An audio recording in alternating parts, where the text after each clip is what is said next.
turaganira insobanuro y'amazina atatu. Haraza kuzamo n'irya kane dusanga muri iki gitabo cya Rusi. Witinyishwa n'ibiriho, wizera umwami w'abami, afite ubutware bwose mu isi ndetse no mu ijuru.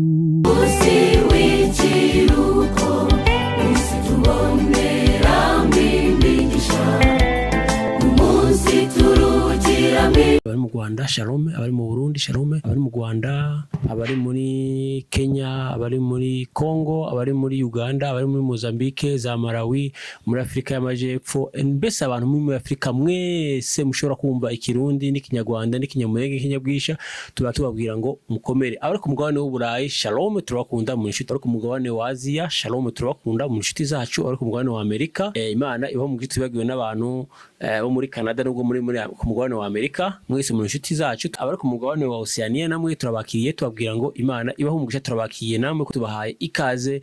Turi kumwe na Pasiteri Munyamahoro. Uraho Pasiteri? Uraho neza nshuti. Uraho Mushumba? Yego.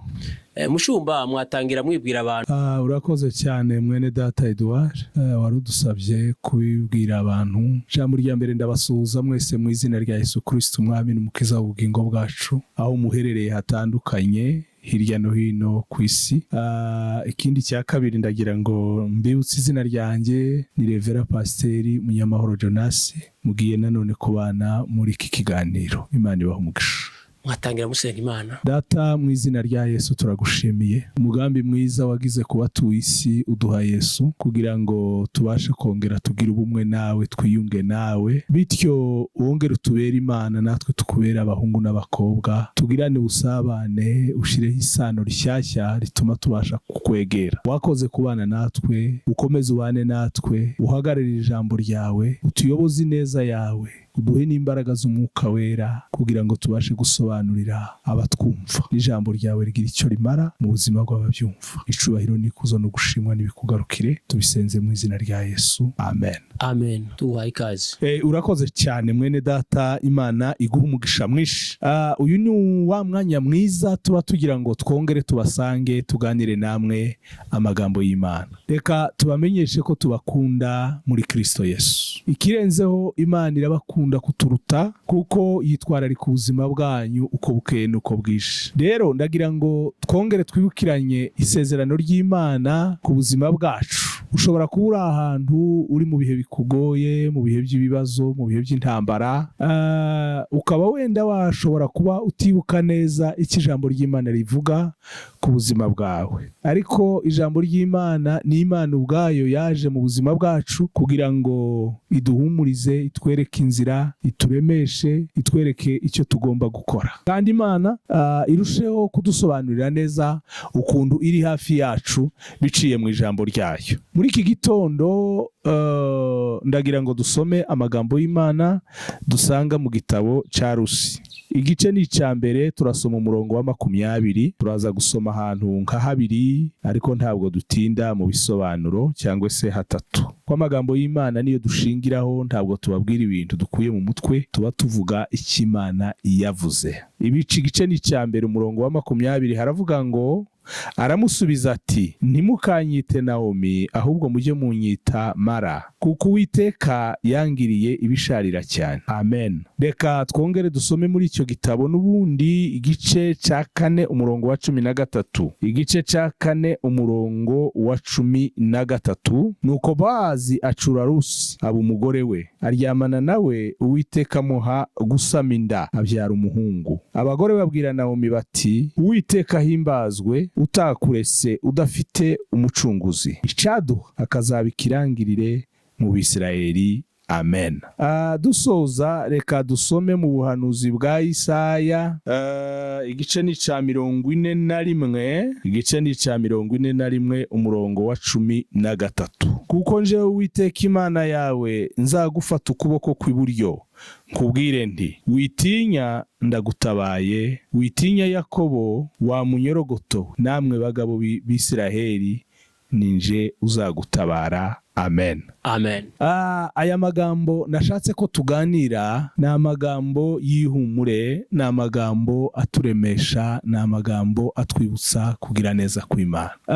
Turaganira insobanuro y'amazina atatu, haraza kuzamo n'irya kane dusanga muri iki gitabo cya Rusi. Iki gitabo cya Rusi ni igitabo cyanditswe nyuma y'igitabo c'abacamanza, ubwo Isiraheli Bibiliya ivuga neza ko bari bamaze kwinjira mu gihugu cyabo. Ubuyobozi bwa Mose bwararangiye n'ubwa Yoshuwa, hariho ubuyobozi bw'abacamanza. Bibiliya ivuga ko batubashye Imana bagiye bakiranirwa mu bihe byinshi, Imana ikabakubita inkoni. Muri izo nkoni Imana yabakubitaga harimo kubateza ababisha babo, abanzi babo bakabagora, rimwe na rimwe bakabanyaga, bakabambura n'ibyabo. Muri iki gihe rero hari ikibazo cy'intambara, ariko cyane inzara yari yarateye mu gihugu. Iyo usomye iki cyanditswe, umugabo witwa Elimeleki n'umugore witwa Naomi n'abana babo babiri, abahungu babiri, uwitwa Maharoni na Kiriyoni,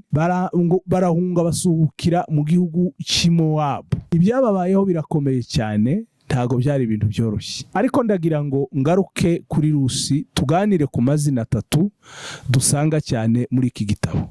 Iyo ugiyemo ukitegereza ukareba, usanga harimo inkuru ndende, ariko nashatse kubihinira muri aya mazina atatu kugira ngo uyakurikire wumve icy'Imana n'umugambi Imana iba ifite kuba yizera abantu bayo. Ijambo rya mbere Bibiliya yatubwiye ngo Naomi yabwiye abantu ngo ntimukongere kunita Naomi, ahubwo munite Mara. Turabanza dusobanure izina Naomi. Naomi biravuga ngo igikundiro, uguwe neza, umunyaburanga, umuntu mwiza, ukwiriye, ushamaje, ugaragara ko ari umuntu mwiza, wifuzwa, umeze neza. Bibiliya rero ije ivuga amagambo kuri uno mudamu, iryo niryo ryari izina rye, niko yari ateye, niko yari ameze.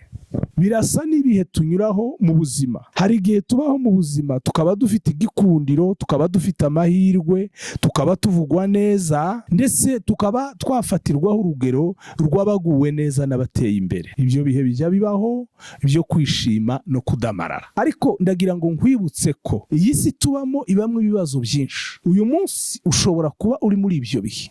Ntabwo ngiye kukwaturaho ibintu bigoye, ariko kubera ko isi tubamo ari isi yaguye mu cyaha, hari n'ibindi bihe biza bikatugeraho kandi bikatugora. Ariko nimba uri muri ibi bihe, muvandimwe, nshuti yanjye, ushimira Imana, ntukibagirwe Imana, uvuga Imana, uramya Imana, kandi ibyo bihe urimo ubishimira Imana.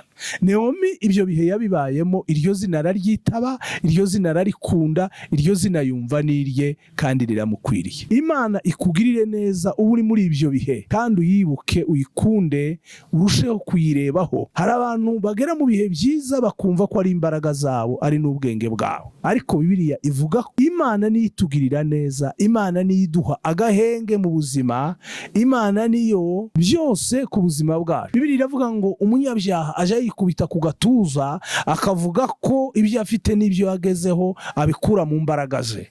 Niyo mpamvu Uwiteka yabwiye Isiraheli, arayibwira ngo nimugera mu gihugu mukarya, mukadamarara, mukishima, mukagubwa neza, arababwira ngo ntimukibagirwe ngo muvuge ngo ahari none n'imbaraga zanyu zababashishije kugera kuri ibi bintu, ahubwo mujye mwibuka Uwiteka. Naomi rero ico gihe yakibayemo, cyamugezeho, yumva amerewe neza, aradamaraye.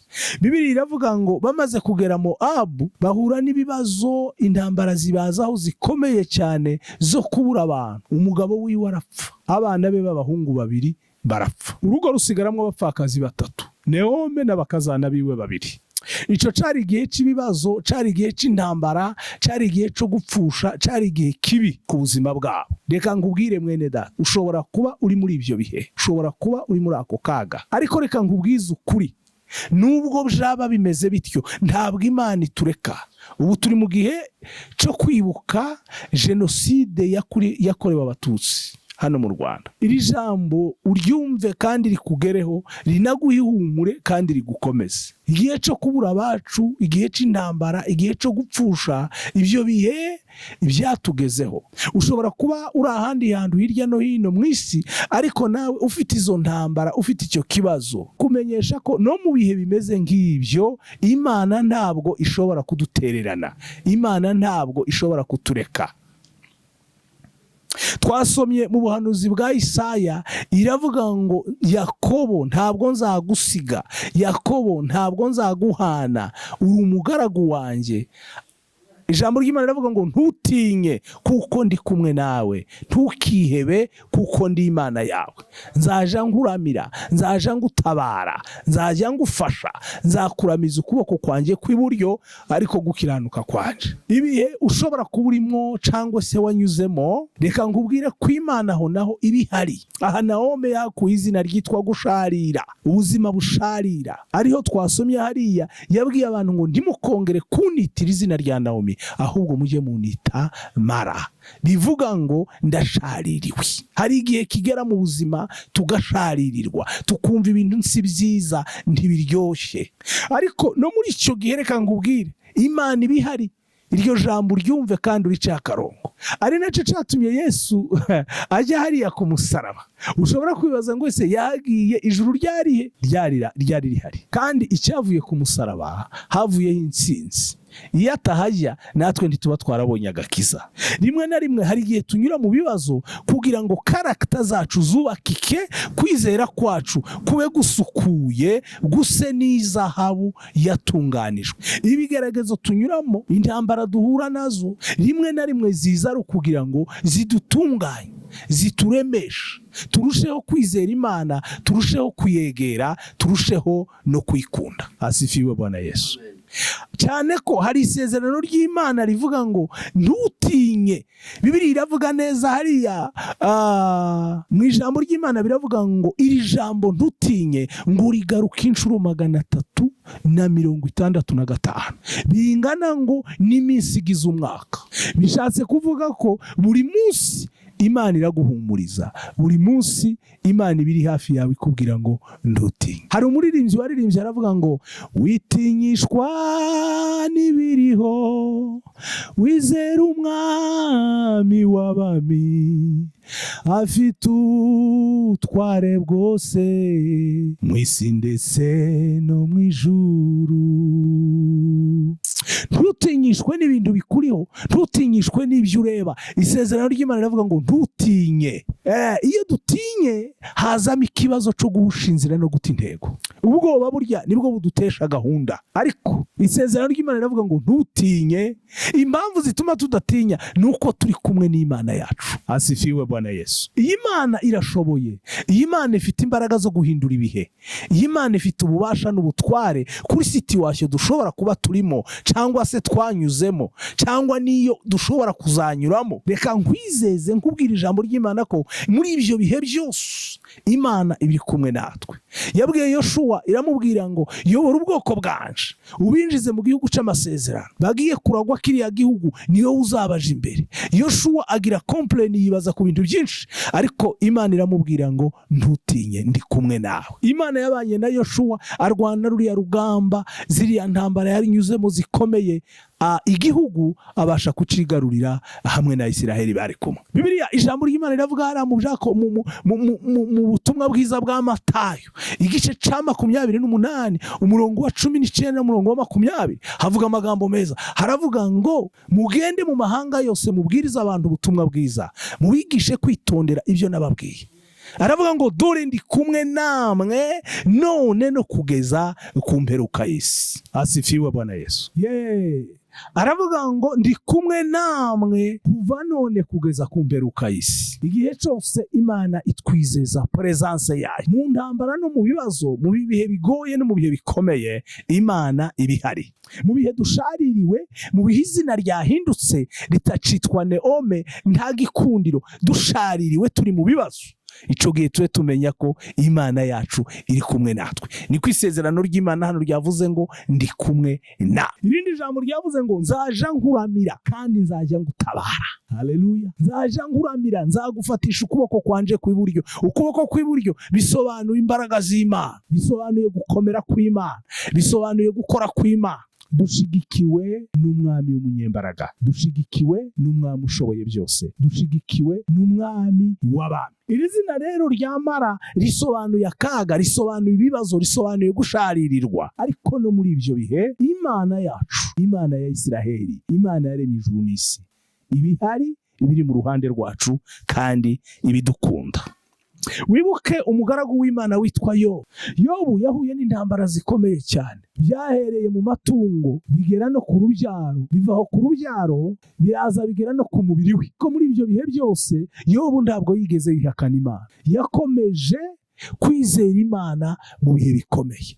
Bibiliya iravuga ngo nyuma yaho Imana ngo yongeye kumushumbusha. Nubwo twaba mu bibazo, nubwo twaba mu ntambara, tuze twibuka ko Imana yacu idufiteho umugambi. Mwene data, wahuye n'ibibazo bikomeye muri iki gihugu, wabuze abavandimwe, wabuze inshuti, ndetse wabuze n'umubiri, ufite ibisebe, ufite ingovu, ufite ibibazo bitandukanye. Ariko ndagira ngo nguhumurize nkubwire ngo wizere Imana. Imana yacu iri kumwe nawe, Imana yacu ntabwo yakuretse, Imana ntabwo yagusize. Tugende ku izina rya gatatu. Bibiliya yatubwiye ngo uyu mudamu Rusi ngo aza gutwita, abyara umwana ngo bamwita Obedi. Obedi, iri zina rya Obedi rero ni izina rikomeye risobanura ngo umukozi. Umukozi uzana impinduka, umukozi utanga umusaruro, umukozi umara agahinda, umukozi utwibagiza ibibazo, umukozi w'agaciro. Ariko kugira ngo Obedi aze hajemo uwundi mugabo wa kane witwa Bowazi. Asifiwe Bwana Yesu. Hajemo Bowazi. Uyu muntu wa kane Bowazi bisobanura ubutabazi bw'Imana, cyangwa se Yesu Kristo mu buzima bwacu, Imana mu buzima bwacu.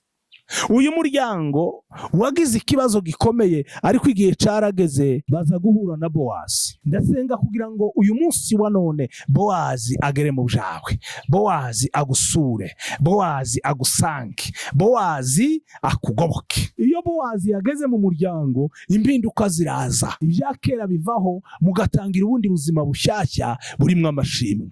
Uyu mugabo witwa Bowazi ageze hano kwa Naomi n'umukazana we witwa Rusi, yakoze ibintu bitatu bikomeye.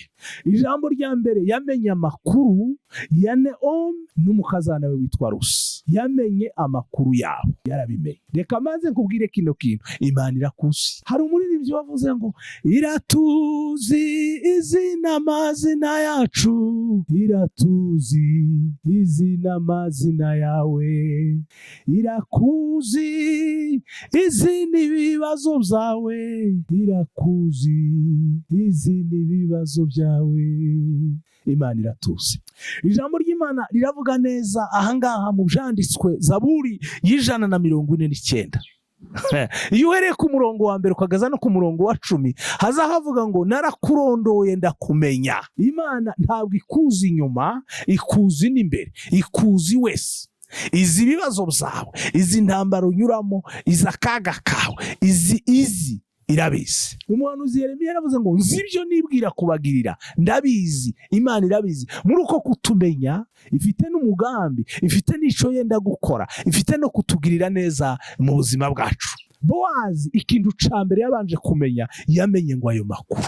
Hari abantu baza bagenda hirya no hino biruka ngo barashaka ngo Imana, ngo abahanuzi, ngo Imana ibavugishe, ngo bumve icyo Imana ibavugaho. Yego, gusenga ni byiza, no guhura n'abanyempano bakagusabira nabyo nta kibazo. Ariko reka nkubwire, wajyayo utajyayo, icyo ngutangariza nshingiye ku ijambo ry'Imana nuko Imana ikuzi.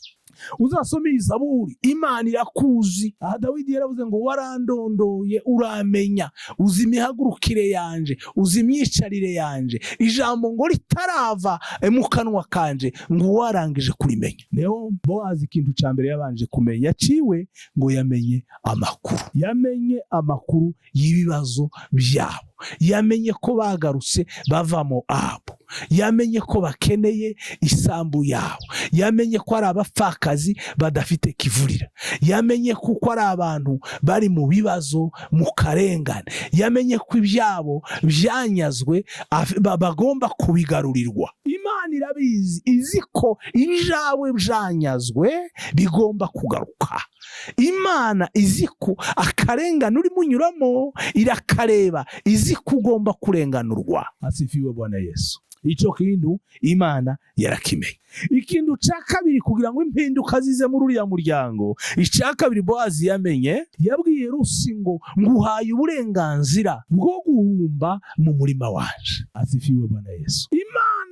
Imana yacu, Imana twizera, yiduha uburenganzira bwo kugira icyo twakora. Isi n'ibiyuzuye biravuga ngo n'iby'Uwiteka, isi n'abayibamo, ifeza n'izahabu, ahantu hose dukandagira n'aho tunyura tube tumenya ko ari mu kwa Bowazi. Iyo Imana yamenye amakuru yawe, ije kwereka n'aho unyura, ije kwereka n'icyo ugomba gukora, ije kwereka n'imbibi z'aho ugomba guhumba cyangwa aho ugomba gukorera. Yaramubwiye ngo ugende bariya basore hariya mu murima wanjye nguhaye uburenganzira. Niyo mpamvu Petero yanditse neza avuga aya magambo, aravuga ngo tuyikoreze amaganya yacu yose kuko ijya yita kuri twe. Imana ikwitayeho, Imana iragukunda, Imana iragushyigikiye. Naomi n'uyu mukazana we Rusi ngo yahawe uburenganzira bwo guhumba mu kwa Bowazi. Aka kantu ndagira ngo ngaceho umurongo mwene data. Hariho umurima w'Imana, hari aho Imana iduteganyiriza gukorera. Wirinde kurenga imbibi, wirinde kujya ahandi hatari mu kwa Bowazi. Bivuga ngo tugomba kujya hirya y'ubushake bw'Imana. Imana iradukunda, Imana iradutabara, ariko izikunda ngo idushake, idusange mu bushake bwayo. Iyidutabara iyo idusanze mu kwa Bowazi. Wirinde kurenga imbibi, wirinde kujya hirya, wirinde kujya kona. Iyo twarenze imbibi tuba twagiye mu kw'abandi, kandi iyo tugeze mu kw'abandi tuba twagiye kona. Abantu borora amatungo, ahari imirima y'abantu bahinga, bafataga amatungo bakayitwararika bakayajyana hirya y'imirima y'abandi. Iyo babaga barangaye gato, amatungo yaragendaga, nimba ari ihene cyangwa inka, zigasimbuka zikinjira mu mirima y'abandi zikajya kona. Reka nkubwire aya magambo, hirya y'ubushake bw'Imana si mu kwa Bowazi. Wabagiye kona, wabagiye hirya, kandi ibyo uzahurira nayo iriya hirya ku ruhande, ibyo ntukabibaza Imana. Ibyo biri mu ngaruka z'amahitamo yawe. Bowazi yategetse uyu mukobwa Rusi, aramubwira ngo ntugire ahandi ujya, komereza hano mu murima, ujye uhumba ukurikije bariya bagaragu. Iyo bazabona n'ibyo bazageraho, nawe urabihawe, nawe ubifiteho uburenganzira. Reka nzoze iki cyigisho nkubwira aya magambo. Turagaruka kuri kiriya cyanditswe cyo muri Isaya igice cya 53 umurongo wa 3 kugeza ku wa 10. Twibukiranya ibihe bya Pasaka, tuvuga Yesu wabaye Pasaka yacu, gucungurwa kwacu, kugirirwa neza kwacu, gutabarwa kwacu. Bibiliya iravuga ngo nukuri intimba zacu nizo yishizeho, imibabaro yacu niyo yikoreye, yashenjaguriwe gukiranirwa kwacu, igihano kiduhesha amahoro cyari kuriwe. Uyu rero yisanishije natwe, niwe Bowazi dufite muri iki gihe. Bibiliya iravuga ngo ntabwo dufite umutambyi mukuru ubasha kubabarana natwe, ahubwo ngo ari imbere y'Imana, ari mu ijuru ku bwacu, ahora dusabira, ahora twingingira. Uyu rero ni umwana w'Imana Yesu Kristo, watanze ubugingo bwe ku bwacu. Imibabaro yawe, intimba zawe, ibihe waba urimo unyuramo cyangwa se wabayemo, ndagira ngo nkwibutse ko hari uwikoreye imitwaro. Ijambo ry'Imana riravuga hari mu butumwa bwiza bwa Mariko igice cya 10 umurongo wa 45. Aya magambo ndayakunda cyane. Biravuga ngo umwana w'umuntu ntiyaje gukorerwa, ahubwo yaje gukorera abandi no gutanga ubugingo bwe kugira ngo bube incungu ya benshi. Nukuri intimba zacu nizo yikoreye, imibabaro yacu niyo yishizeho yashenjaguriwe gukiranirwa kwacu. Ese kubaze bino bintu, hari igihe wibuka ko iri zina rya Naomi, igikundiro no kugubwa neza no kumererwa neza, wabibayemo cyangwa se ubirimo? Imana ishimwe, uhakomerere wibuka Imana yakugejeje, we kwirata imbaraga zawe no kwirebaho. Ese hari igihe izina ryahindutse ukitwa Mara, ukaba uri mu bibazo, ukaba uri mu kaga, ukaba uri mu ntambara, ukaba uri mu rugamba ubona rugukomereye cyane udafitiye igisubizo? Menya ko Imana ihari, ibuka ko Yesu ari kumwe nawe. Izo ntimba zawe wibuke ko Yesu azikoreye, azigizize. Reka nkubwire ko hari umutabazi witwa Bowazi, uzi amakuru yawe, uzi inzira umunyuramo, uzi intambara ufite, nimba ari uburwayi arabuzi, nimba ari inzara arayireba, nimba ari intambara z'amasasu ziguhiga, nimba ari uburwayi cyangwa se inzara n'ibindi bitandukanye ndashobora kuvuga, ibyo nabyo arabizi, arabireba, aragutumbiriye, akwitayeho, ntabwo yagusize, ntabwo yaguhanye. N'ingoboka arinjira muri famiye kugira ngo akugirire neza. Hagiye kuvuka Obedi umunyembaraga, bariya badamu ngo umwana yaravutse Obedi, ngo baza kureba Naomi, ngo baramubwira ngo Imana ihabwe icubahiro, Imana ishirwe hejuru, yongeye kwibuka kukugirira neza, ikaguhereza umwana w'umuhungu, ikagukura mu bucike, ikakuzanira umufasha, umutabazi uzatuma izina ryawe rishirwa hejuru, izina ryawe rikamamara, izina ryawe rikavugwa. Ibyo bihe birahari, dufite Imana yacu. Obedi baracavuka mu muryango, Imana iracatanga imbaraga, Imana iracahindura, Imana iracakora. We gutinya, we gucika intege, we kunanirwa. Imana igufashe kandi Imana ikugirire neza nshuti yacu. Reka dusenge. Uwera wa Isiraheli, Imana ishobora zose, gitare c'amahanga, wewe kwizerwa. Uri Imana ituzi, uri Imana idusobanukiwe, uri Imana izi ibyacu, uri Imana izi ibyahise, uri Imana izi ibyo turimo tunyuramo, uri Imana izi n'akazoza kacu. Uko wasuye umuryango wa Naomi ukamugarurira ibyishimo yahoranye, ndasengera umuntu wese ubasha kumva rino jambo, atabarwe nawe Mwana, umugirire neza, ibibazo arimo anyuramo umwibuke, umusange, ntumusige. Nimba arwaye ndamwaturaho gukira mu izina rya Yesu. Nimba ari business arimo akora, ndamusengera kugira ngo igende neza mu izina rya Yesu. Bowazi amanuka agere mu bye, Bowazi amenye amakuru ye, Bowazi atanga uburenganzira bw'uko ahabwa umugisha ndetse agakorera mu kwa Bowazi. Ndasabira abera bose bari hirya no hino babasha kumva buno butumwa, bakomezwe n'ijambo ryawe Mana. Urakoze kuko iri jambo ryumvise, tubisenze mu izina rya Yesu Kristo Mwami, amen. Urakoze, reka tugushimire, tukubwire ngo Imana iguhe umugisha. Reka dushimire nawe warubanye natwe muri kiganiro, tukubwire ngo Imana iguhe umugisha.